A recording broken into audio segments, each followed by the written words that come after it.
Buenos días. Oye, pero hoy sí están entusiasmados. ¿Qué tanto entusiasmo hay? ¡Wow! Uy, tremendo, se siente desde acá, está lleno de entusiasmo este auditorio.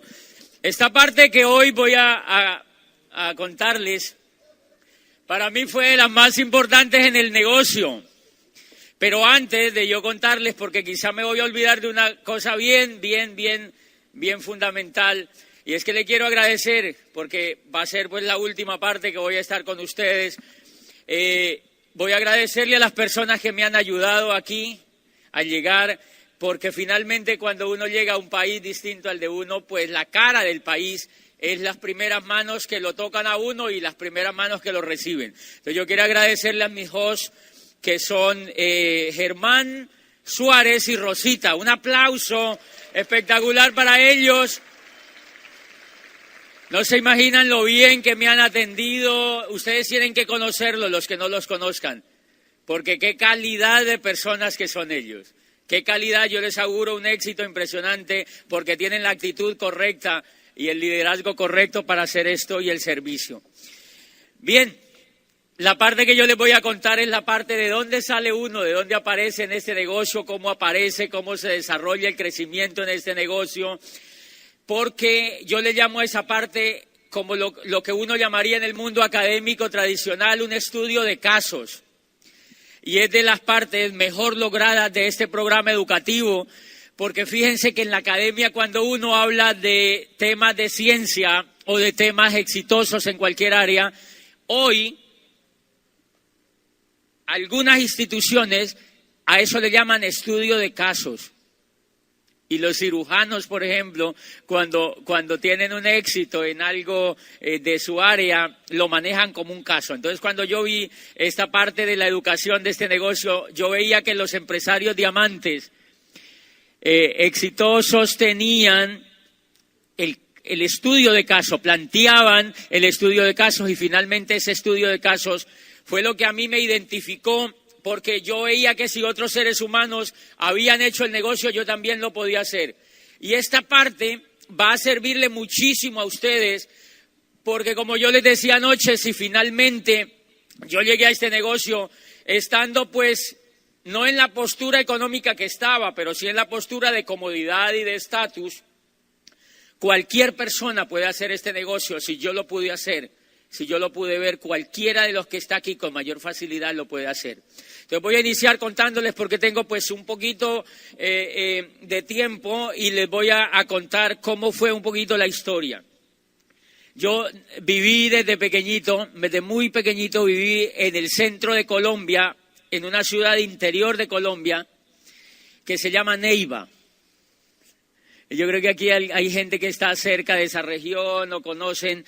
Es una tierra muy caliente, donde nunca hace frío. Nunca. Siempre es una tierra muy caliente y es una tierra desértica. Hay cerca uno de los, creo que el desierto más importante que hay en Colombia, que se llama el desierto de la Tatacoa. Una cosa espectacular, un desierto que si estuviera en los Estados Unidos sería una de las 7 maravillas del mundo. Pero está en Colombia. Es una cosa espectacular, de verdad. Es una cosa espectacular, es un mar interior que ha habido de miles de años y es impresionante. Bien, y yo nazco allí y estudio allí. Y cuando yo termino bachillerato, como a todos nos pasa, los padres son un poco malvados. Lo mandan a uno a la universidad.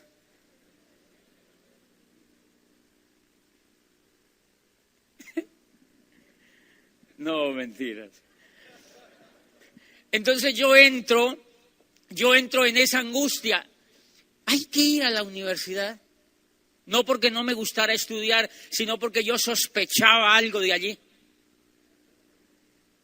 Porque yo veía a los demás dónde terminaban cuando iban a la universidad. Yo veía no mucho reflejo de éxito en la mayoría de la gente que había ido a la universidad. Yo veía que el éxito estaba por algún otro lado. No lo veía relacionado con la educación tradicional. Yo había leído la historia de Gabriel García Márquez porque como me encantan las letras desde pequeñito, yo había venido siguiendo la historia de Gabriel García Márquez y yo había notado que él había escapado de la universidad, no obstante haber sido becado en la mejor universidad de Colombia. Y él se escapa de la universidad porque él sentía que lo que él quería era escribir, no estudiar, sino escribir. Entonces yo estaba identificando qué era lo que a mí me gustaba y cuando llega el reto, ¿qué hago? ¿Qué estudio? ¿Qué hago? ¿Qué estudio? ¿Qué hago? ¿Qué estudio? Y yo pensaba y pensaba en eso, hasta que un día cayó en mis manos una revista que es de un banco o una tarjeta que se llama Diners, una tarjeta, es una revista muy bonita. Y entonces llegó a mis manos y en la portada de esa revista había la foto de un claustro universitario así, con vigas negras, con unas columnas coloniales, espectacular, y decía Academia de Presidentes en la portada de la revista. Y yo acababa de salir del bachillerato y yo veía que mis amigos se iban para Boston, otros se iban para Londres, otros se iban para Chicago, otros se iban para España. Y yo dije, ¿yo para dónde me voy? Porque mis amigos escogían universidades así rimbombantes y yo, pues, a mí me decían que escogiera una nocturna. Allá se estudia en la noche. O sea, la gente que no puede ir a las universidades en el día, pues estudia en las noches. Y yo no quería eso. Entonces, en esa revista decía Academia de Presidentes y decía un titular, decía, la Universidad del Cauca es la única universidad del país de donde han surgido 16 presidentes de Colombia. Entonces yo dije, yo soy uno. Y el sueño, o sea, el sueño. Y claro, uno sale pues de estudiar del bachillerato muy lleno de sueños, pero realmente uno no tiene bien ubicado qué es lo que quiere realmente ser. Porque lo que aún no ha tenido durante todos esos 5 años o 6 de estudio es una dispersión. ¿Han notado? Que a uno le enseña dónde están los ríos, dónde están los volcanes, quién fue Simón Bolívar, todos los héroes de la patria, dónde guardaron la espada, dónde durmieron, todo eso. Pero también uno aprende un poquitico de literatura, pero también le enseñan de todo. Y adivinen qué le enseñan en el fondo a uno. Eso se llama programación neurolingüística. Le enseñan a uno a ser desenfocado. Ese es el gran logro del bachillerato. Termina uno tremendamente desenfocado, así como una regadera. Uno cree que lo sabe todo, pero no lo sabe nada. Uno no sabe nada y entonces tampoco sabe qué va a hacer.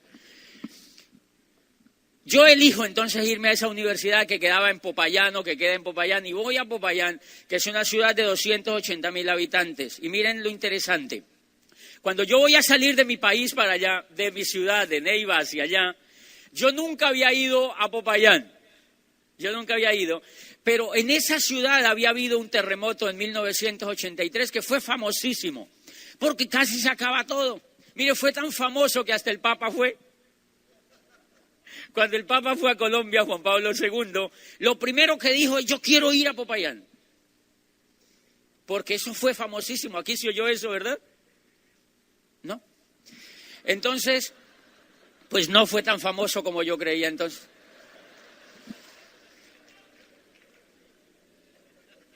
Y como yo había visto que esa ciudad era famosa, ¿por qué esa ciudad es famosa? Porque allí se logró gran parte de la independencia de Colombia. O sea, allí vivieron los héroes, los militares, los terratenientes, la gente más prestigiosa que logró las luchas de la independencia de ese país, de mi país. Allí vivieron. Y allí vivieron sabios y vivieron investigadores y vivió Caldas, un sabio muy grande que tuvo Colombia, que se llama el sabio Caldas, es famoso sobre todo en Europa. Yo veo que aquí no. Y entonces, ese sabio había vivido allí y había vivido un poeta que fue un poeta muy famoso, debió ser en Colombia, se llamaba Guillermo Valencia. Fíjense, aquí tampoco es famoso. Allí vivía todo eso. Entonces, como yo veía en esa revista que habían vivido 16 presidentes, poetas, conquistadores, escritores, científicos, allí vivió el que inventó el Zeppelin. Imagínate. Ese animalito que vuela sin motor, ¿lo han visto? El globo este largo. ¿Aquí es famoso ese globo? Pero el inventor no veo, ok. Bien, entonces, ese inventor vivió allí. Lo que pasa es que parece que el invento lo patentaron con otro porque este señor viviera en Popayán. Y esa ciudad era famosa por todo ese tipo de cosas y a mí me gustó ir allá a esa ciudad porque yo veía gloria allí. Yo veía gloria en esa ciudad, pero yo no conocía. La leía en la revista. La había leído en la revista, miren el poder de la información. Entonces, cuando mi ciudad era muy caliente y esa ciudad tenía fama de ser fría porque queda muy cerca del páramo y cerca de un volcán gigante de unos 4.700 metros de altura. Si eso estuviera aquí, no te imaginas, eso sería la 15ª maravilla del planeta. 4.700 metros de altura, llenos de exuberante vegetación, cosas extrañísimas de la naturaleza. No, si eso estuviera aquí. Y entonces, cuando yo voy a ir a Popayán, yo llamo a uno de los amigos. Yo tenía alguna referencia de un amigo que vivía allá, que ya se había ido de mi ciudad para allá. Cuando yo decido irme, entonces yo lo llamo. Y le digo, hola, Juanito, yo ya decidí a qué universidad me voy a ir. Y me dijo, ¿a dónde te vas a ir? Yo le dije, yo me voy a ir para allá, para Popayán. Y me dijo, ¿te vas a venir para Popayán? ¿Esto es un pueblo? Él lleva 4 años viviendo allá, estudiando cirugía. Me dijo, ¿esto acá es un pueblo? Mira, esta ciudad, aquí cuando uno se levanta, esto es hartísimo. La gente es hartísima aquí. Cuando uno se levanta, hasta el clima es harto. Mire, hay la nieve que cubre todo el parque y uno llega a la universidad y esa niebla se mete a los salones y los salones son muros gruesos. Y hace un frío tremendo. Y por ahí a las 9 de la mañana se despeja esa niebla y a las 10 hace un sol que te quema. Y por allí a la 1 empieza a llover y cae granizo. Y por la tarde tiembla. O sea, yo dije, no, qué panorama. Qué panorama. Pero yo estaba embriagado con lo que yo había leído en ese libro, en esa revista. Y por la gloria, eso pesó más. Y yo salí y me fui. Como yo me voy con ese entusiasmo para esa ciudad, yo allá no tenía ni un amigo. ¿Cuál es el reto cuando uno no tiene ni un amigo? Pues buscarlos, armarlos, hacerlos. Y entonces yo llego allá a esa ciudad y bueno, y empiezo y voy a las primeras clases. Era muy famosa la facultad realmente. Éramos unos 500 estudiantes y el único que tenía apellido Bobadilla era yo. No había ni uno más. Entonces muy pronto al vigilante le preguntaban, ¿y dónde está Bobadilla? Y dice, ¡ay, allá! Éramos 500. Yo decía, ¿pero ¿cómo sabe? Después me di cuenta que era el único apellido que había. Y entonces yo voy y empiezo a estudiar allí en la universidad y empiezo a maravillar. Ya estaban un poquito construyendo otra vez la ciudad y me empiezo a maravillar de las calles. Las calles eran empedradas, son empedradas, preciosas, con faroles que cuelgan de las casas alumbrando las calles. Y hay iglesias y catedrales hechas en piedra de 1760 donde se casa la gente loca. No, mentira. No, mentira. Donde se casa la gente. Donde se casa la gente. Increíble. Y entonces yo veía todo ese romanticismo, yo feliz allí en esa ciudad, feliz. Y yo, los atardeceres a las 5 de la tarde se ve la mitad del sol, pero se ve roja, completamente roja, y es como si cayera solo para esa ciudad. Como que sí, porque en ninguna otra parte ocurre eso. Bueno, de pronto aquí sí, ¿no? Y entonces yo veía ese sol espectacular, un atardecer increíble que ponía roja toda la ciudad y los tejados los alumbraba de rojo. Es como si el sol saliera solo para esa ciudad y eso me empieza a enamorar y enamorar y enamorar y enamorar y enamorar de esa ciudad. Pero ojo, antes de yo irme de Neiva para allá me aseguré de no irme solo. Como yo había leído en esa revista que allá había gloria, que allá había muchas cosas buenas, yo empecé y me encontraba con amigos en Neiva en la calle y les decía, ¿tú qué vas a hacer? Y me decían, no, yo ahora voy a estudiar de noche aquí contabilidad en la universidad o alguna cosa así. Y yo les decía, ¿por qué no nos vamos para Popayán? Vámonos para Popayán, tú no te imaginas esa ciudad como es de preciosa, las calles, las columnas, los claustros, el romanticismo, la gente como es. Yo nunca había ido. Y empecé a hablar así de la ciudad y me auspicié 4. Me auspicié 4 y me los llevé. Unos se fueron a estudiar medicina, otro se fue a estudiar ingeniería civil y otro se fue a estudiar derecho conmigo. Me auspicié 4 frontales, fíjate. Y nos fuimos entonces para allá y yo empecé a armarme mi convito de amigos. Cuando yo empiezo un poquitico ya la universidad como tal, ya las clases como tal, encuentro que era la repetición del código. No sé si ocurre mucho. Era la repetición del código. Entonces a mí me llamaba mucho la atención que a uno le explicaban el código y se lo escribían en el tablero y resulta que el código cambiaba cuando la gente se graduaba. O sea, estoy hablando del derecho. Entonces le enseñaban a uno el código y uno repetía el código. Yo pensaba, bueno, ¿y qué pasa cuando esto lo cambie? Entonces queda uno sin derecho. Tiene uno que... Entonces, a mí eso como que me hartaba un poquito la mecánica y yo me empecé a entrar a la biblioteca. Me metía yo a la biblioteca, en lugar pues como de renegar de lo que me enseñaban, yo me iba para la biblioteca y me volaba de clase y empecé, porque lo único que uno estudiaba pues eran leyes y leyes y leyes y leyes. Entonces yo me fui a las bibliotecas y de pronto yo leí un libro de la biblioteca y encontré que era un libro que se llamaba Sueño de una noche de San Juan, de William Shakespeare. Espectacular.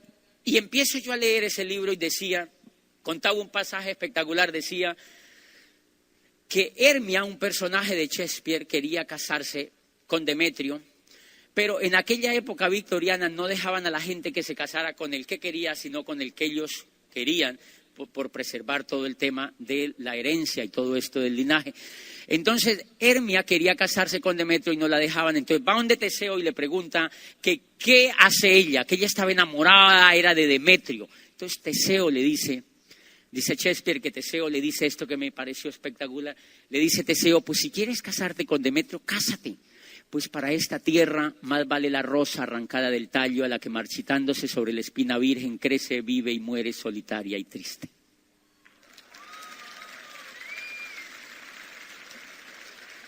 Y eso me impresionó. Y eso a mí me impresionaba y yo decía, ay, qué Shakespeare tan bueno. Y empecé yo a enviciarme a leer los libros de Shakespeare. Y empecé yo iba a clases pero a presentar los exámenes.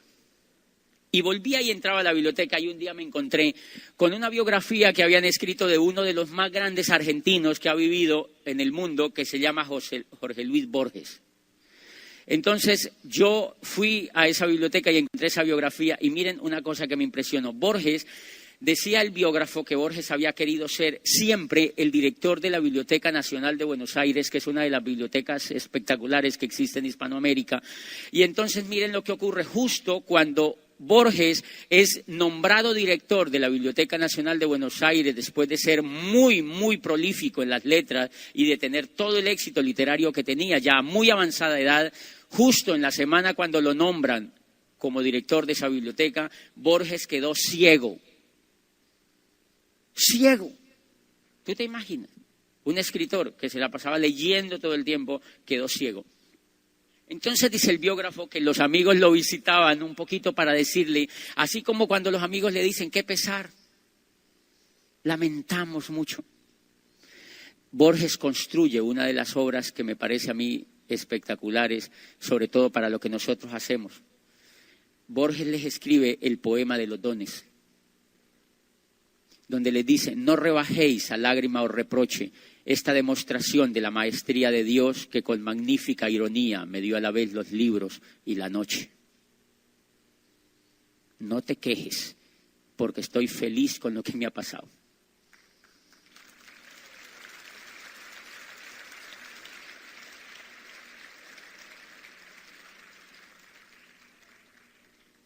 Ese aplauso es para Borges. Fíjense que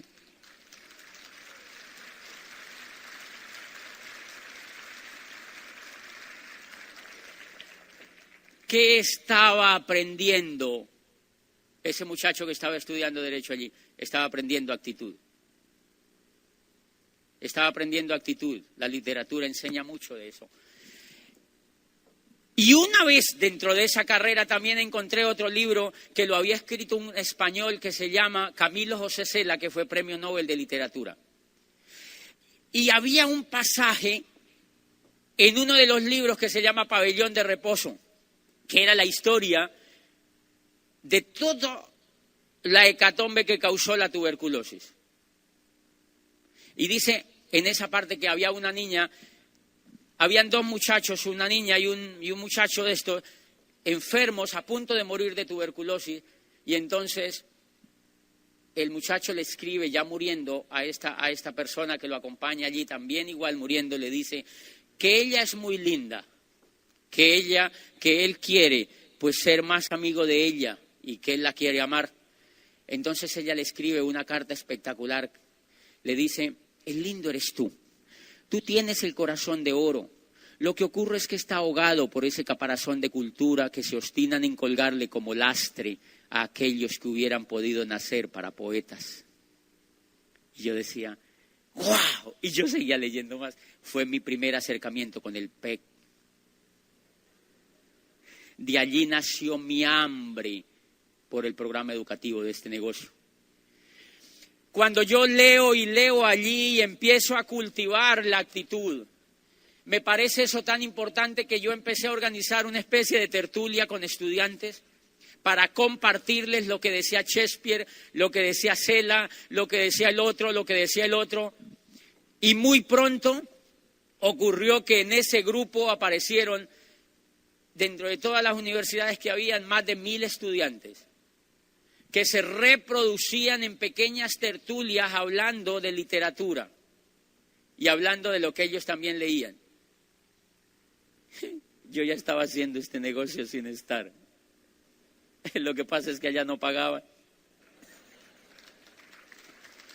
Allá no pagaban. Y miren lo que ocurre, señores, para hacerles más corta la historia. Yo estaba cultivando, por eso yo les hablo tanto del programa educativo, porque si hay algo espectacular que podemos los seres humanos, la riqueza más grande que podemos nosotros tener es tener una gran actitud. Esa es la mayor riqueza y en eso se dividen los pobres y los ricos. Es la actitud la que hace que una persona triunfe. Yo había venido cultivando esa actitud hasta que cuando había sido tan exitoso el trabajo con los jóvenes en estas universidades, que una vez un rector de una de las universidades había estado en una reunión con uno de mis amigos de esos grupos y él preguntó que él necesitaba una persona para que fuera vicerrector de esa universidad. Y entonces el amigo mío, como me conocía, le dijo: yo conozco uno que le puede servir, y le habló un poquito de mí. Me llamaron al otro día que si yo iba a una entrevista, y yo fui.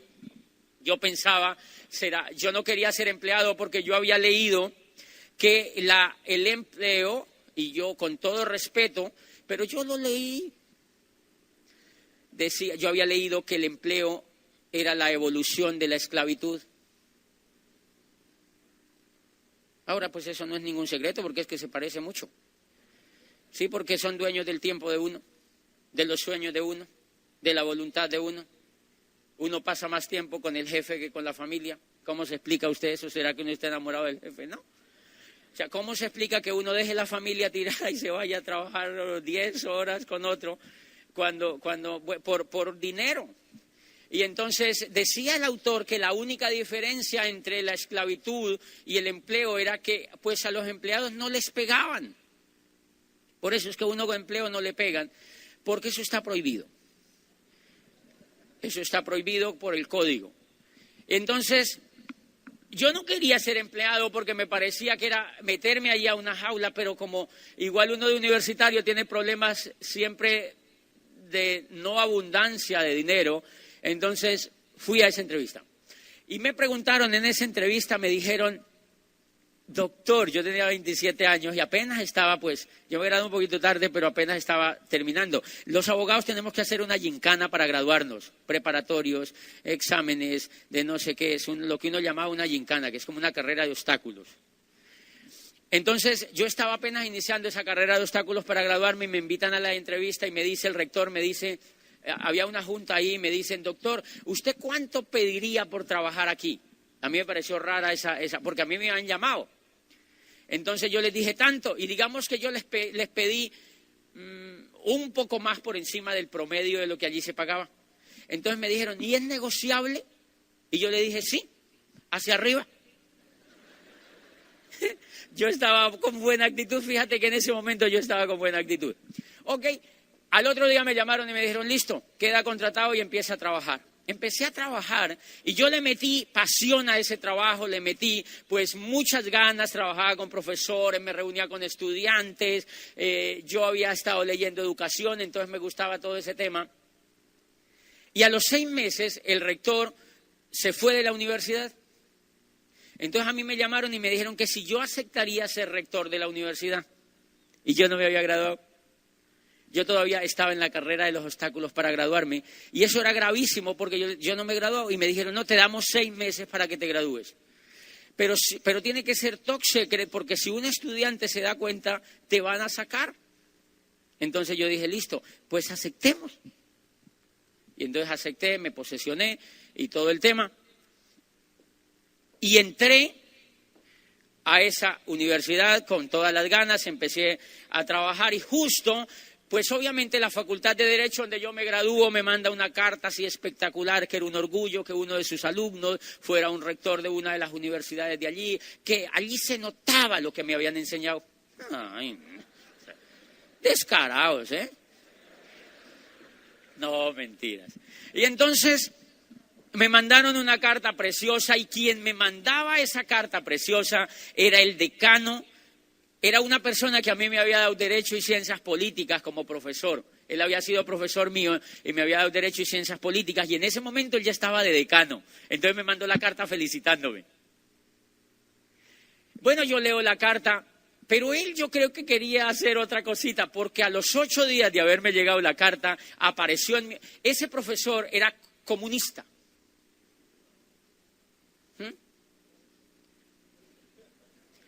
¿Qué es comunista? Bueno, era comunista. Entonces, o sea, le gustaba toda la filosofía comunista y nos hablaba en ciencias políticas. Y pues no era mi línea. Yo quería ser empresario. Entonces él nos había hablado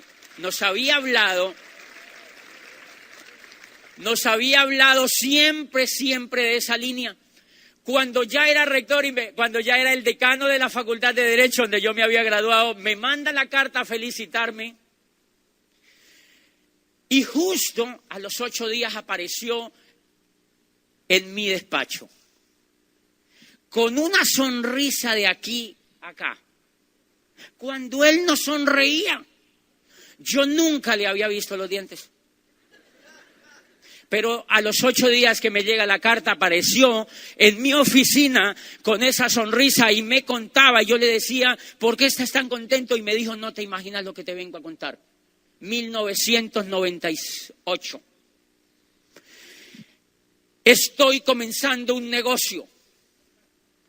Es un negocio impresionante. Nos vemos a volver millonarios, nos vemos en las playas del mundo. Y yo, crazy. Y yo sentado ahí en un escritorio, yupi, yo casi levitaba, porque en Popayán, o sea, es rector es una ciudad pequeña, con mucho estatus, con gente de puros apellidos, que viven mucho de las glorias pasadas, tiene mucho que ver eso. Y entonces en esa universidad, en esa ciudad, o uno es rector de una universidad o es obispo. Y obispo no hay sino uno y nunca se mueren. O sea que yo tenía un estatus espectacular. Este señor entra a mi oficina, una oficina roja, así con banderas, claro que la de allá era de Colombia, y entonces, así atrás de mi escritorio, la bandera y tal, y yo allí sentado, cuando ese profesor entra y dijo, yo he entrado a un negocio espectacular, un negocio maravilloso, nos vamos a volver millonarios, nos vemos en las playas del mundo, y yo le dije, ¿qué negocio es? Él no me lo sabía explicar, y medio me dijo, y andaba con unos jabones. Y yo le dije, ¿de dónde es la empresa? Y me dijo, es americana. Y yo dije, comunista. Todo lo que rajó de los americanos. Y ahora está con una empresa multinacional y está feliz. Uy, ¿este le han hecho algo?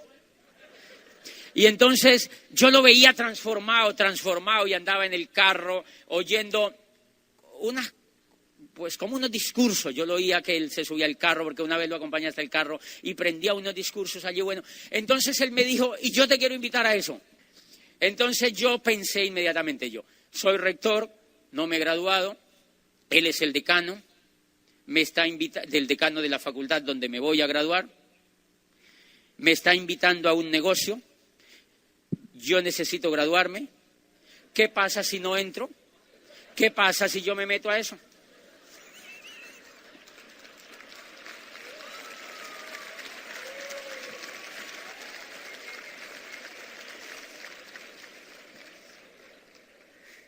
Y adivinen qué hice. Por eso soy abogado, ¿eh? Pues me registré. Entré. Me registré al negocio y él me entregó, a mí me llegó una caja al apartamento y yo veía en esa caja que venía una pistola, bueno, una pistola no de James Bond, una pistola de esas de en spray, ¿cierto? Y entonces venía una pistola, unos tarritos allí, y yo decía, ¿eso qué será? Esa caja paseaba por todas las casas, el perro la cogía y se la llevaba, la pasaba, la subía, la cargaba, se la llevaba. Jugó tanto con la caja que la desapareció. Pero él me había dejado unos 2 cassettes y yo metí uno de los, él me decía, escúchate esos cassettes que te... Entonces yo me metí un cassette de esos al equipo y lo escuché. Y hablaba ahí una señora, gritaba. Era como si le hubieran colocado un corta uñas de un ala hacia una lora. Era como si fuera una lora con un corta uñas en un ala. Gritaba. Gritaba.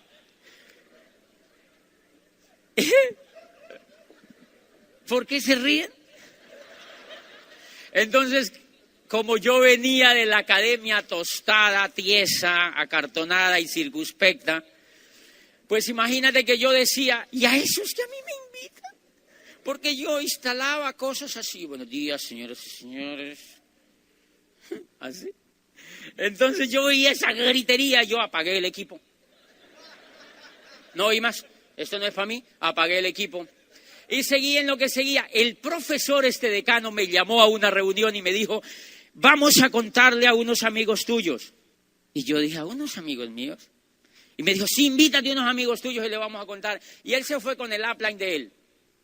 Y yo invité a un grupo de profesores, lo más fácil que me parecía a mí, profesores que yo les daba el contrato. Entonces invité a un grupo de profesores allí y ellos empezaron a pintar bolas en un tablero, pintaban bolas. Pintaban bolas allí, bolas, y yo decía, ¿será que yo soy una bola de esas?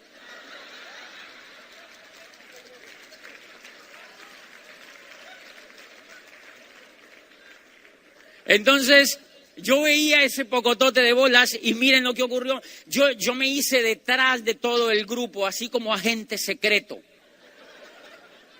Porque él me dijo, tienes que ir. Y yo le dije, ok, ni porque estuviera desocupado, decía yo. Entonces me fui atrás y me hice allá. Ellos hablaban de las bolas y que las bolas y que las bolas y que las bolas y que tú le das a una bola y la otra bola le da a otra bola y que las bolas y que todo se vuelven bolas y que entonces, bueno.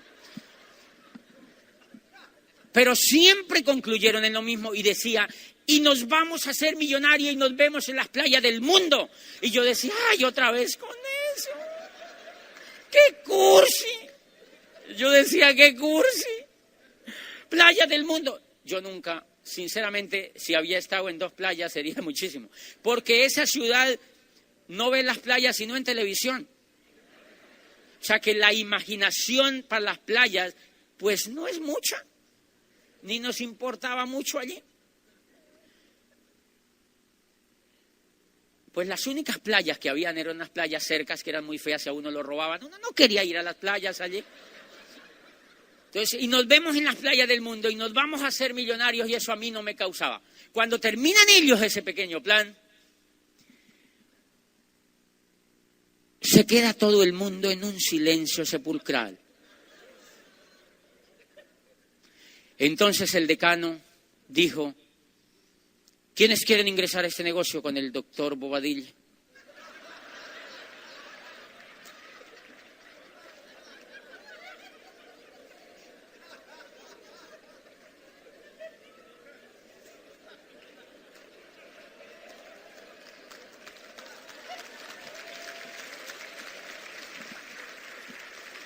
Y entonces miren lo que ocurrió, es que eso no es nada. Eso no es nada, miren lo que ocurrió. Los profesores no me habían visto que yo estaba allí como agente secreto. Estaba atrás, así, atrás, calladito. Yo decía, no, lo que le toca hacer uno por graduarse. Entonces, una de las profesoras, yo veía que nadie entendía. Nadie había entendido, realmente uno no entiende nunca. Yo apenas estoy entendiendo.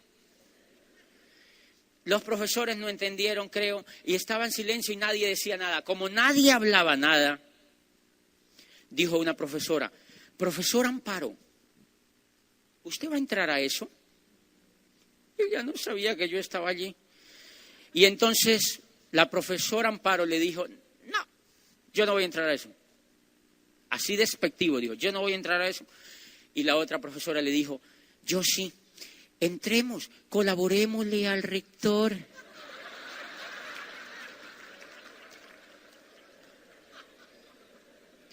Colaborémosle al doctor, dijo la vieja. Inmediatamente yo fallecí en este negocio.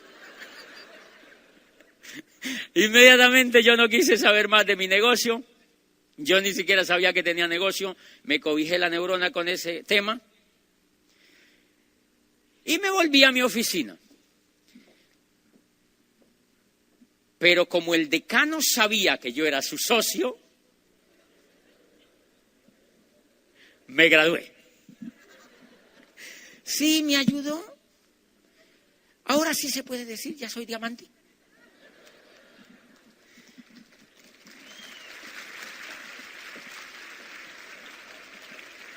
Señores, ¿a qué me ayudó?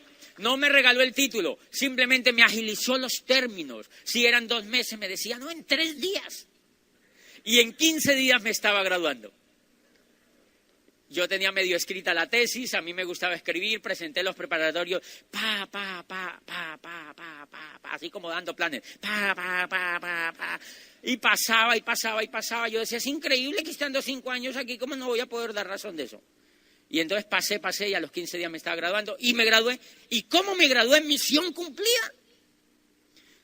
Y con ese varillazo que me habían pegado, esa actitud de los profesores, pues yo no quise volver a saber nada de eso. Mi perro ya estaba acabando allá con la caja que había llegado. Yo no quería ya oír esos cassettes. Y miren lo que ocurre, esta partecita es la que yo quiero que no se rían tanto para que le pongan atención.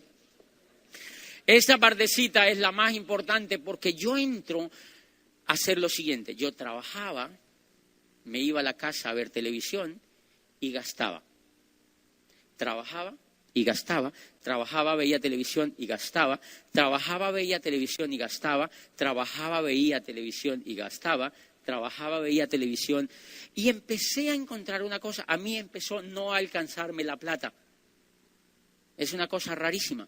Yo trabajaba, compraba y no me alcanzaba la plata. Y entonces me dijeron, como yo veía televisión, hay tarjeta de crédito. El banco nunca te abandona. Yo decía, qué país tan espectacular. Entonces yo empecé a sacar tarjetas de crédito, 3 tarjetas de crédito. Entonces yo compraba, trabajaba, veía televisión, gastaba y tenía tarjetas de crédito, trabajaba, compraba, veía televisión y compraba tarjetas de crédito. Y empecé a caer en una cosa que yo no sé si usted conoce a alguien así. Yo me empecé a endeudar. ¿Ustedes conocen a alguien con deudas? ¿No? Entonces yo me empecé a endeudar. Y miren lo que ocurre. Como rector a mí me invitaron a una gira por Brasil, Uruguay, Argentina y Chile a conocer universidades de allá. Y entonces yo fui a esas universidades y a mí me financiaba un organismo internacional. Entonces era un grupo de rectores de universidades de América. Primero fuimos a Cuba, después paseamos por mucha parte de América hispana conociendo universidades. Y entonces nos dieron tan buenos viáticos que a mí me sobraron $4,000 después de haberme gastado en un mes todo lo que yo quise. Y me sobraron $4,000. Cuando yo llego otra vez a Popayán, yo encuentro que habían recibos debajo de la puerta, el recibo del carro, el recibo del apartamento, el recibo de no sé qué, el recibo de la corbata, o sea, puras cuentas para pagar. ¿A alguien le llegan cuentas debajo de la puerta? Y cuentas y cuentas y cuentas y cuentas, y yo pagué todo lo que pude, se me acabó la plata y se me acabó el sueldo de ese mes, otra vez endeudarme. Entonces yo empecé a pensar, ¿qué me está pasando? Yo trabajo y lo único que tengo es deudas. Entonces hice como una especie, en esos días cayó a mis manos un libro que un profesor lo andaba cargando y yo creo que nunca se lo leyó, que se llamaba El hombre más rico de Babilonia. Y yo era rector en esa época. Yo ya estaba en el negocio de Amway, pero a mí no me habían recomendado ese libro, lo vi en manos de un rector, de un profesor, y yo me leí ese libro, y en ese libro decía que si uno trabajaba y a uno no le sobraba plata para ahorrar, uno estaba perdiendo el tiempo. Que porque uno estaba trabajando era para los demás, y que uno tenía que trabajar para uno. Y yo decía, ay, qué raro eso, ¿no? Este sí está bien ubicado. Y entonces yo empecé a ver que yo llevaba tantos años trabajando y que lo único que tenía era deudas. Entonces me hice un balance y decía el tipo que uno tenía que hacer un balance de cuánto se gana y cuánto se gastaba. ¿Saben por qué la gente no hace eso? Por miedo a que les suba la presión arterial. La gente casi en general no hace eso. Entonces yo me puse e hice ese balance y cuando yo me di cuenta yo debía $7,000 en esa época y llevaba unos años trabajando. Entonces yo decía, si yo sigo así, ¿cuánto debo cuando tenga 60 años? O sea que fue a hacer una carrera de endeudamiento externo, de endeudamiento global. Bueno, pues yo me empiezo a cuestionar y me empieza a hartar el tema de que yo trabajaba y me endeudaba y me aburrí, me empezó a dar depresión, me empezó a aburrir el trabajo y me empezó a dar como una especie de depresión, como a sentirme ya no con el mismo brillo por el tema de estar en el empleo todo el día cumpliendo horarios. Se me olvidó leer y no volví a leer y no volví a cuidar la actitud. Entonces empecé a desesperarme y a ser como deprimido en el trabajo pero yo no me conformo y entonces empecé a buscar ¿qué hago? Y por fortuna, yo había leído a Drucker, Peter Drucker decía que la sociedad del futuro no se iba a componer de la gente que tenía y de la gente que no tenía, sino de la gente que sabía y de la gente que no sabía. Entonces yo decía, yo tengo 2 carreras, yo había estudiado psicología, abogacía y había hecho posgrados y era rector de una universidad, pero yo estaba pelado. Entonces yo decía, debe ser que algo que no sé.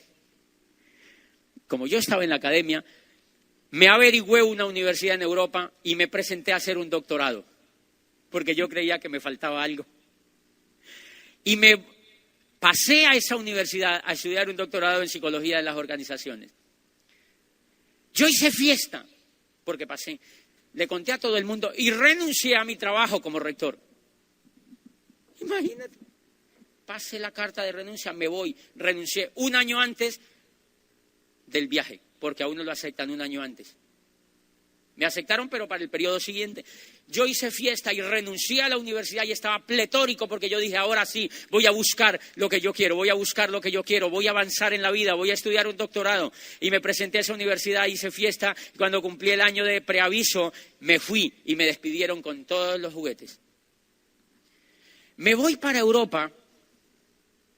Y un día estaba yo haciendo, pues habían de todas las nacionalidades, así como se ve aquí en los Estados Unidos. Habían alemanes, habían brasileros, habían belgas, habían italianos, habían holandeses, brasileños, argentinos, sobre todo ecuatorianos y colombianos. Y bueno, habíamos pasado, todas las reuniones que hacíamos era con todo ese tipo de nacionalidades. Y una vez yo estaba haciendo una cola para pagar una asignatura en la universidad del doctorado y me saludó un muchacho muy simpático en esa cola y me dijo, cola es la cola. La fila. Entonces me saludó el muchacho y me dijo, ¿tú de dónde eres? Eres español, Conchita, así como Conchita hablaba así, bonito. Y entonces me dijo, ¿tú de dónde eres? Y yo le dije, yo soy de Colombia. Y me dijo, eres de América. Y yo dije, ¿América? ¿No saben que existe Colombia? A mí me llamó la atención, dizque de América, como si esto fuera un solo costal. Y entonces yo le dije, sí, yo vengo de América. Y me dijo, ¿y a qué has venido a Europa? Y yo le dije, vine a hacer un doctorado.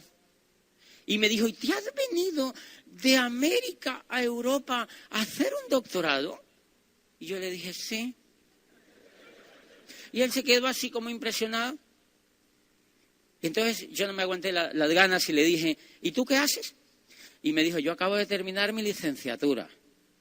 Y le dije, ¿y no vas a hacer un doctorado?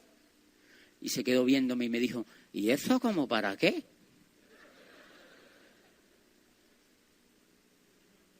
Segunda lección. Yo me estaba preparando para seguir en el ciclo de la rata. O en el del cerdito.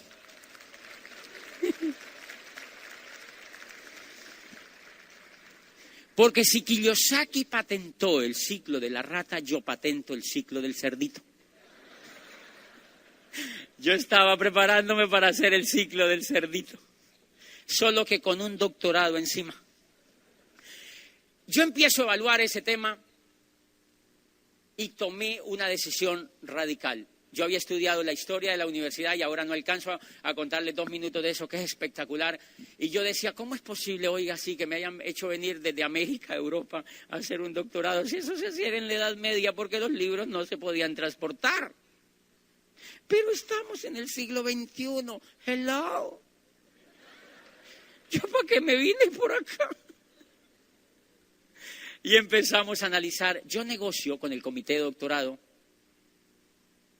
y decidí regresarme para mi país porque me di cuenta que esa no era mi búsqueda, que me había equivocado otra vez de camino y yo estaba seguro que por allí no era el camino.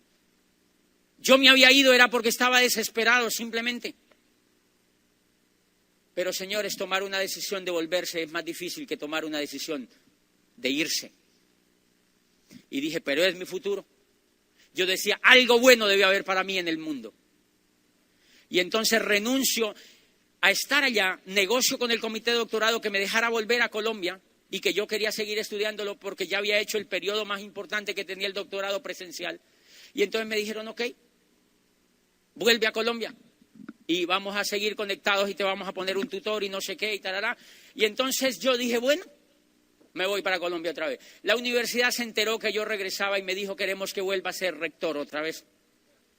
Ya que me había ido un poquito bien. Y el obispo no se moría. Entonces volví a ser rector, me volví para... Bueno, cuando yo decido volverme para Colombia otra vez y que decido seguir allá el doctorado otra vez en Colombia, entonces yo dije, wow, ya solucioné un pedazo y al menos evalué lo que yo quería, yo no quiero vivir acá. Al menos allá me ubico otra vez, terrible, yo me imagino lo que es eso, porque ya lo viví. Y yo decía, bueno, ¿y ahora qué hago? ¿Seguir en lo mismo? Trabajo, veo televisión y compro y me endeudo, trabajo, veo televisión y compro y me endeudo, y dentro de 5 años voy a tener un doctorado para seguir trabajando, ver televisión y endeudarme. Realmente estaba perdido. En esos momentos en Europa me acuerdo de mi decano. Me acuerdo de mi decano que él me decía, nos vemos en las playas del mundo, nos vamos a hacer millonarios. Y él había usado una palabra que decía, si tú haces este negocio, dentro de 5 años tu futuro va a ser completamente distinto. Y él me preguntaba, ¿dónde estarás dentro de 5 años? Eso sí me lo preguntó. Y entonces yo dije, ¿dónde estoy a los 5 años? Peor que antes. O sea que mi decano sabía algo que yo no sabía. Y él me hablaba de una tal Amway, decía yo. Eso era como Amway, ¿qué será eso? Yo realmente no sabía nada. Y entonces yo averigüé allá en Europa dónde estaba eso. Y me fui a buscar en el edificio y encontré en internet y averigüé por teléfono hasta que di con el edificio y me fui para allá.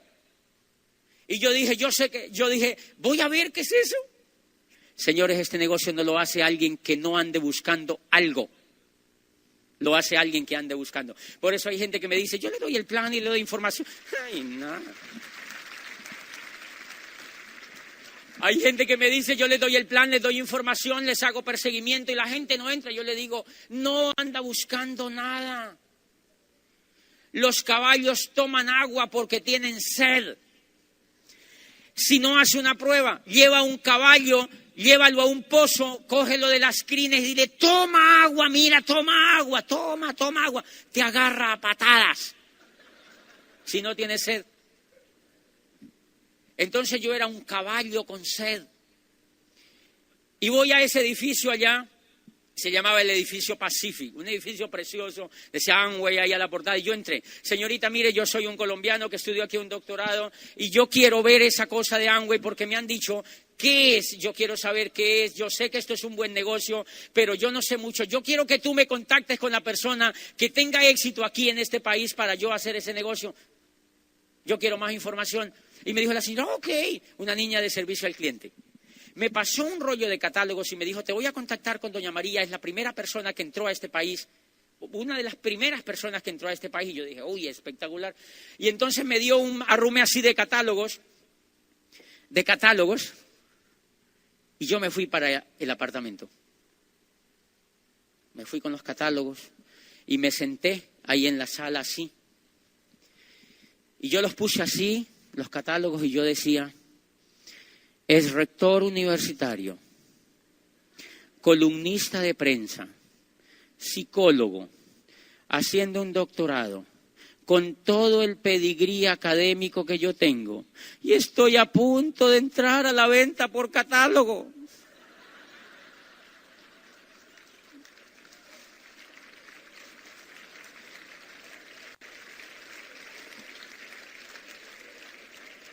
¿Y saben qué me decía mi cabeza? ¡Qué bajo has caído!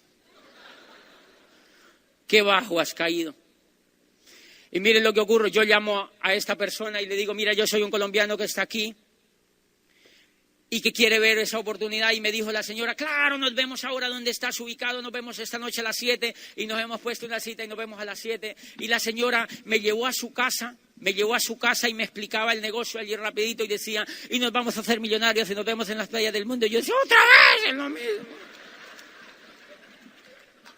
Y nos vamos a hacer millonarios y nos vemos en las playas del mundo. Entonces yo decía, chévere, y me daban maní, unos platicos así con maní. Yo comía maní, yo me comía todo ese maní, miren, era increíble. Y entonces yo comía maní, nos vemos en las playas del mundo y nos vemos a hacer millonarios. Bueno, duré como 15 días viéndome con ellos. A la tercera visita volvimos otra vez, mira, esos son mis hijos y no sé qué, en mi casa. Entonces yo le hago una pregunta a la señora. Yo le digo, señora, usted fuera del negocio que hace, ¿usted cuánto lleva en el negocio? Crossline. Yo dice que ¿cuánto lleva? ¿Qué te importa? ¿Qué te importa? ¿Cuánto llevas en el negocio? Y me dijo, yo llevo 12 años. Yo le dije, fuera de este Amway, ¿qué hace usted? Y me dijo, yo trabajo en el ayuntamiento. El ayuntamiento es como decir, yo trabajo en la alcaldía. Entonces yo digo, ok, negocio millonario. 12 años en el negocio. Y trabaja en el ayuntamiento. ¡No, qué futuro el que me espera! ¡Qué reflejo de éxito! ¡Qué futuro el que me espera! Y estos seguían diciendo, y nos vamos a hacer millonarios y nos vemos en las playas del mundo, esto va a explotar, esto va a explotar, esto va a explotar, esto va a explotar, esto va a explotar, esto va a explotar, decía, esto va a explotar, esto va a explotar, esto va a explotar, esto va a explotar, decía el esposo. Esto va a explotar. Decía, esto va a explotar.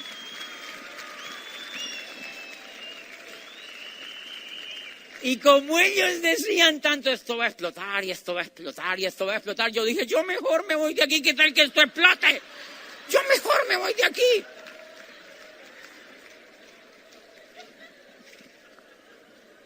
¿Cierto que era peligroso? Era peligroso porque era 2001, señores, era el año 2001 donde todo estaba explotando.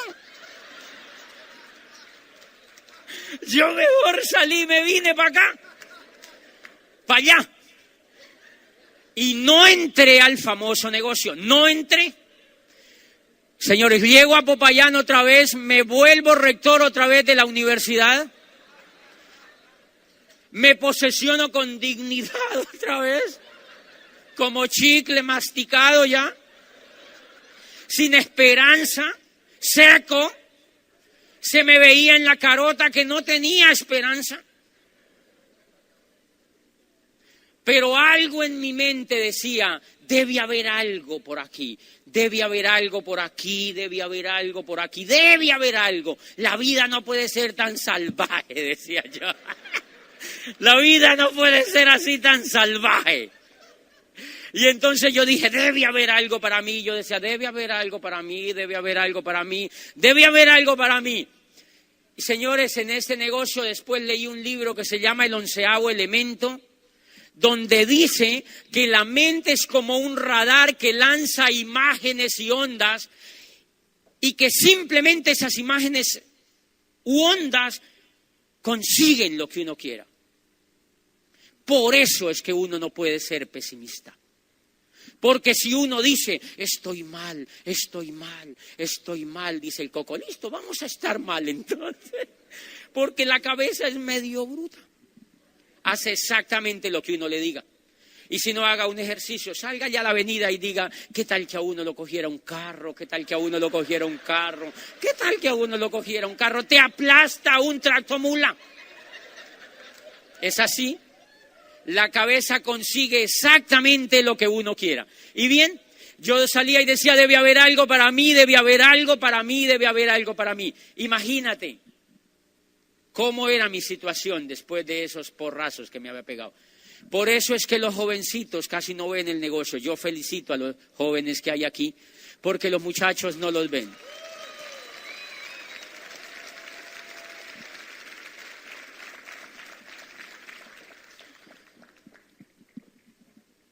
Y felicito a los que los trajeron, señores, porque les están salvando la vida a estos muchachos.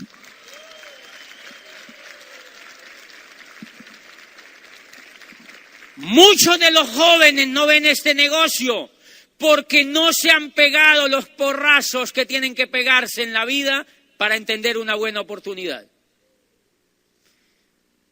Por eso decía Aristóteles, nada hace el hombre que no sea por necesidad. Yo tenía una necesidad apremiante de definir el futuro. Entonces yo voy a Popayán y empiezo por las calles, debe haber algo. Para mí lo decía acá adentro, debe haber algo, pero debe haber algo, pero debe haber algo. Sagrado Corazón de Jesús, yo en vos confío. Debe haber algo, debe haber algo. Y miren, un día va pasando por la calle uno de los muchachos que yo había visto en aquellas reuniones donde el decano me había invitado. Y ese muchacho se llamaba Gustavo Ramírez. Y yo lo vi y me dijo, José, hablar con uno no era tan fácil. Y me dijo, José, yo te ando buscando. Y yo le dije, ¿por qué? Digo, me enteré pues hace unos años que tú te volviste. Yo ya llevaba 3 otra vez de rector, 3 años, había completado el 8º año. Era bombril. Había completado el 8º año, me habían renovado el contrato 4 veces y él me dijo, te andaba buscando. Y yo le dije, ¿por qué? Y me dijo, no, porque es que yo estoy haciendo un negocio en comercio electrónico.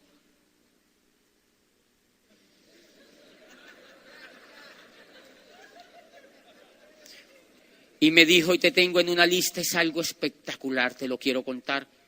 Y yo le dije, ¿y qué negocio es? Y me dijo, es el negocio donde está Amway. Yo digo, ¡otra vez el Amway ese! ¡Otra vez el Amway ese! Este Amway sí me persigue, por favor. Otra vez el Amway ese. Y entonces...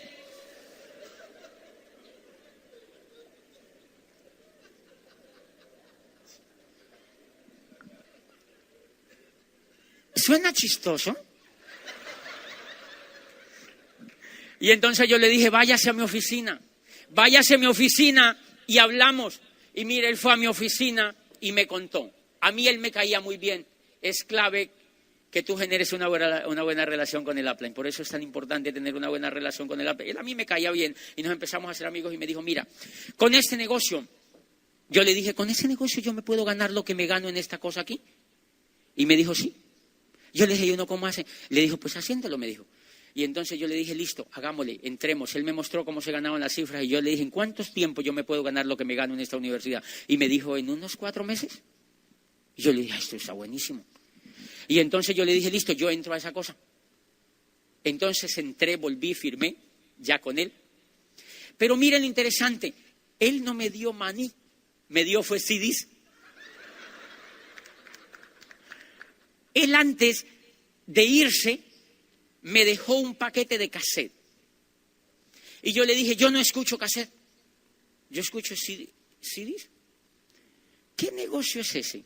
¿Qué es que avanzado tecnológicamente? Y con cassette. Edad media, le dije yo así. Y me dijo, no, yo no tengo CDs. Yo dije, qué pesar. Él se fue. Y él se preocupó tanto porque yo escuchara los cassettes, que se fue a mi casa y ya los escuchó. Le dije, no, el equipo está dañado, se llevó mi equipo. Un equipo grandotote de antiguos, se lo llevó a arreglarlo. Dijo, ¿yo te lo puedo arreglar? Yo me lo voy a llevar donde un amigo a que lo arregle. Él quería que yo oyera eso. Y entonces se llevó el equipo. Mire, casi no recupero el equipo. Casi se me pierde el equipo. Porque lo abrieron y no lo podían armar. Bueno, no pude escuchar esos famosos cassettes, entonces él como pudo fue y se consiguió CDs. Y me llevó un CD que se llamaba Quemar Carabelas, de un tal Rolando Josué. Y ahí hablaba de que él trabajaba en una multinacional y no sé qué, que le había pasado. Yo me estaba bañando y yo decía, ¿qué es eso? Es lo mismo que me pasa a mí. ¿Es eso el tal Amway? Y qué interesante. Entonces apagué, ni siquiera me bañé solo este lado de acá. Y entonces me salí y seguí escuchando el cassette, el CD, y me encantó. Y él me había llevado otro que se llamaba De nada sirve la técnica si no hay cerdo. Bueno, si no hay perro. Y entonces lo oí, yo decía, increíble lo que ese Sergio dice ahí. Yo no solamente tengo un perro, sino un rinoceronte. Eso es para mí. Esto es para mí. Yo decía, esto es para mí, esto es para mí. ¿Cuál nos vamos a hacer millonarios? Esto es para mí. Y entonces Gustavo me dijo, mire, hay un programa educativo que no te vas a imaginar. Eso es delicia para ti. Puro liderazgo. La gente que te educa es gente rica. Y yo decía, oiga, qué interesante. Todos esos que hablan ahí son millonarios. Y me decía así, todos son millonarios. Y yo decía, interesante, porque es que yo me he educado con puros pobres. Yo llevaba 20 y pico de años educándome con puros pobres. Y adivina qué ganas te dan a ti de volverte pobre. Porque Dios los hace y ellos se juntan. Eso se pega, señores. Entonces él me dijo, hay un club de ricos que te educan y que te educan como rico. Y yo dije, eso era lo que yo necesitaba, porque mi coco está ansioso de eso. Y entonces me empezó a dar CDs y me dio uno que se llamaba Primer Diamante en Colombia. Yo ya me voy a bajar de aquí, ¿sí? Entonces, que se llamaba Primer Diamante en Colombia. Y entonces,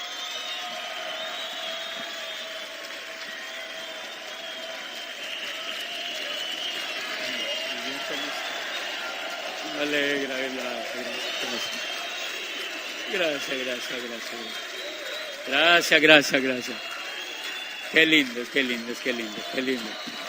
Qué lindos, gracias para avanzar. Voy a terminar ya en un minuto, Y entonces miren lo lindo. Sean juiciosos, por favor. Y entonces miren lo lindo. Me escucho primer diamante en Colombia y era un niñito de 21 años que le habían contado el negocio. Y en ese momento todo Colombia entra al negocio, las clases más ricas entraron al negocio y todos se achurruscaron y él se hizo diamante. Alejandro Hillera se llamaba ese muchachito.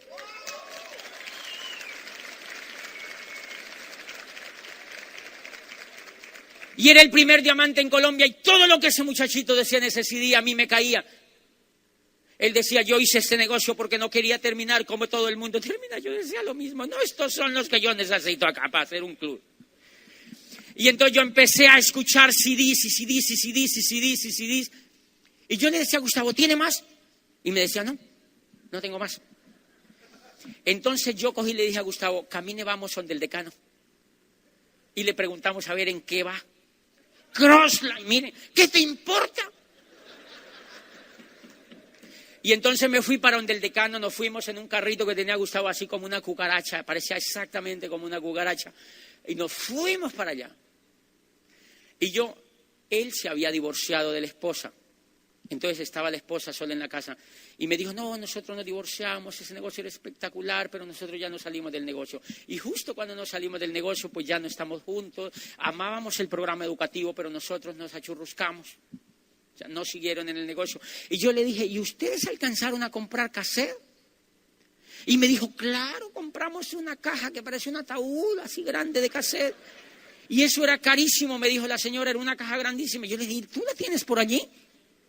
Y me dijo, sí, yo la tengo por acá. Eso era costosísimo. Yo le dije, ¿por qué no me la vendes? Y ella me dijo, sí, te la puedo vender. Yo le dije, ¿cuánto vale? Yo ni sé cuánto valdrá. Yo le dije, pues mientras usted se acuerda, déjeme, yo me la llevo. Hasta el sol de hoy.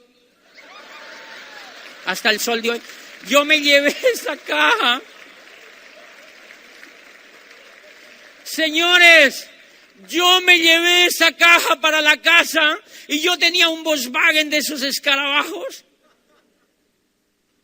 y me he puesto a zumbarme esos CDs. Luis Costa, Iván Morales, Luis Carrillo, Jim Dornan, Mario Orsini, Tato, y Tato era Tato. Y yo decía, ¡qué hombres los que hablan ahí! ¡Qué espectacular! Y eran como 150 cassettes. Yo no me bajaba de ese carro ni a comer. Y me he pegado una enloquecida con esos CDs. Y esa enloquecida me llevó a diamante, señores.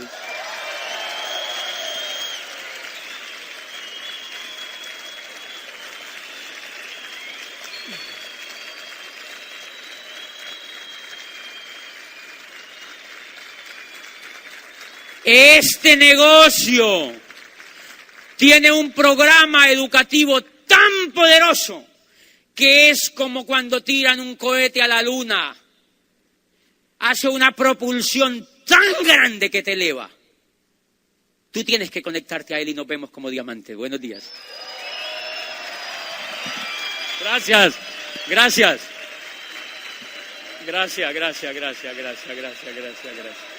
Gracias. Ya pronto nos vemos otra vez. Gracias. Gracias.